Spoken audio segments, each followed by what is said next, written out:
Bonjour tout le monde, bienvenue dans cette nouvelle vidéo coup de cœur. Aujourd'hui, et pour la première fois, je vais vous présenter une série de bandes dessinées jeunesse. Une toute nouvelle série qu'on vient d'acheter. Alors, il s'agit de Sorceline, de Sylvia Douillet et Paola Antista, publié aux éditions Vent d'Ouest. Donc, on a le tome 1, Un jour, je serai fantasticologue, et le tome 2, Sorceline, la fille qui aimait les animonstres.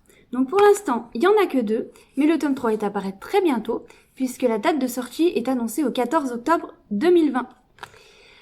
Alors pour vous mettre dans l'ambiance, je vais vous lire la première page du tome 1. Bienvenue sur l'île de Vorn. Ici, tout est glauque, lugubre et flippant. En un mot, c'est trop mortel. Exactement ce dont j'ai besoin. Voilà.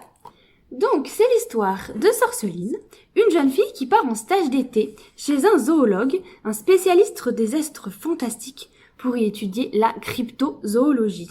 Donc, qu'est-ce que c'est? La cryptozoologie, c'est l'étude des animaux mythiques et légendaires dont les humains réfutent l'existence.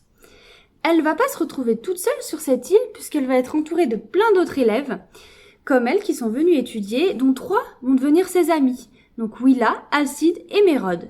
Donc dans les 2 premiers tomes, tous les 4, ils vont devoir élucider un mystère.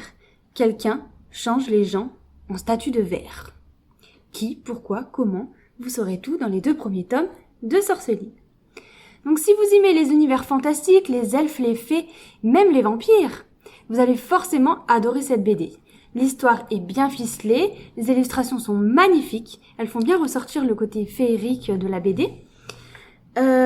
Il y a plein de choses dans cette histoire. C'est pas qu'une enquête, c'est pas que de la magie. Il y a l'enquête forcément, il y a l'histoire d'amour, l'histoire d'amitié, de l'aventure et de la magie. Il y a même des références à la mythologie grecque et on pense forcément aussi un petit peu à Harry Potter avec cette fille qui se retrouve avec une bande de jeunes dans une école pour étudier la magie, en quelque sorte. En bref, on a hâte de recevoir le tome 3, nous, et je suis sûre que vous aussi maintenant.